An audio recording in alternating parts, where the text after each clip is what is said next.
Hi friends, ఈరోజు మీకు కొత్తిమీరతో నిల్వ పచ్చడి చేసి చూపిస్తున్నాను.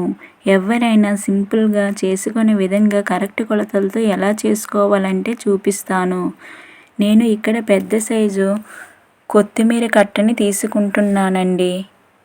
ఇప్పుడు ఈ కట్టకి చివర ఉన్న వేళ్ళు భాగాన్ని తీసి కొత్తిమీరని 4-5 సార్లు శుభ్రంగా కడగండి.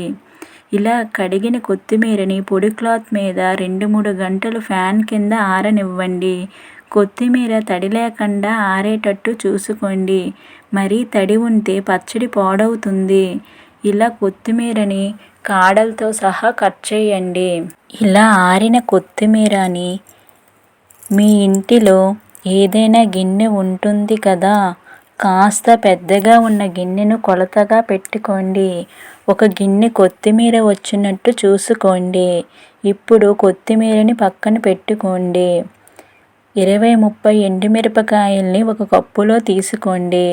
కొత్తిమీర తీసుకున్న అదే కప్పుని కొలతగా పెట్టుకుని 1/2 కప్పు చింతపండు తీసుకోండి. 2 స్పూన్స్ ఆవాలు, 2 స్పూన్స్ మెంతులు ఫ్రై చేసి పౌడర్ చేసుకోండి. స్టవ్ మీద గిన్నె పెట్టి చింతపండును ఉడకనివ్వండి 2-3 నిమిషాలు. స్టవ్ మీద పాన్ పెట్టి ఆయిల్ వేసుకుని 2 స్పూన్స్ శనగపప్పు, 2 స్పూన్స్ మినపప్పు వేసి వేగించుకోండి. ఇలా కలర్ మారినంత వరకు వేగించండి. అందులోకి మిరపకాయలు తీసుకోండి. మిరపకాయలు వేసి వేగించుకోండి. ఇలా వేగిన వాటిని ఒక ప్లేట్లో తీసుకోండి. తీసుకొని పక్కన పెట్టుకోండి. అదే పాన్లో మనం కట్ చేసి పక్కన పెట్టుకున్న కొత్తిమీరని వేసి ఫ్రై చేసుకోండి. ఇలా కొత్తిమీరని లో ఫ్లేమ్లో పెడుతూ ఫ్రై చేయండి.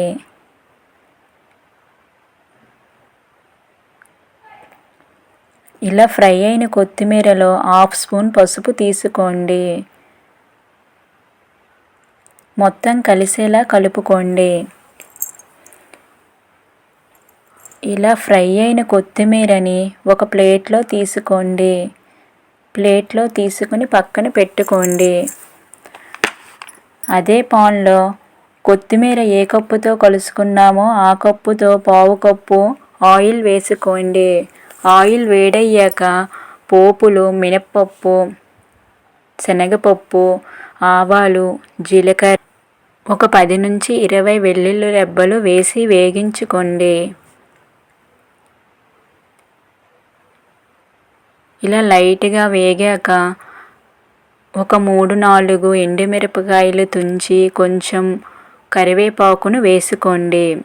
ఇలా వేసుకొని మొత్తం ఫ్రై చేసుకోండి. మనం ఫ్రై చేసి పక్కన పెట్టుకున్న ఆవాలు, మెంతు పొడిని వేసి కలుపుకోండి. స్టవ్ ఆఫ్ చేసి పోపును బాగా చల్లారనివ్వండి. ఇప్పుడు మిక్సీ జార్లో శనగపప్పు, మినప్పప్పు, ఎండుమిరపకాయల్ని వేసి పౌడర్ చేసుకోండి. ఇలా పౌడర్ అయ్యాక ఉడకబెట్టిన చింతపండుని వేసి మిక్సీ పట్టుకోండి.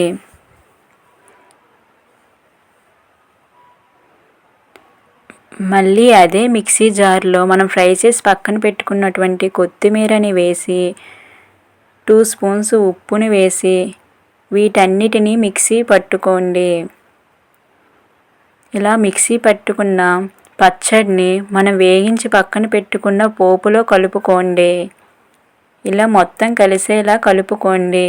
తరువాత టేస్ట్ చూసుకోండి. నేను వేసిన కొలత అయితే సరిపోతాయి అండి, కానీ ఉప్పు మాత్రం అటు ఇటు అవుతుంది. ఏమైనా సరిపోకపోతే ఉప్పు వేసి చూసుకోండి.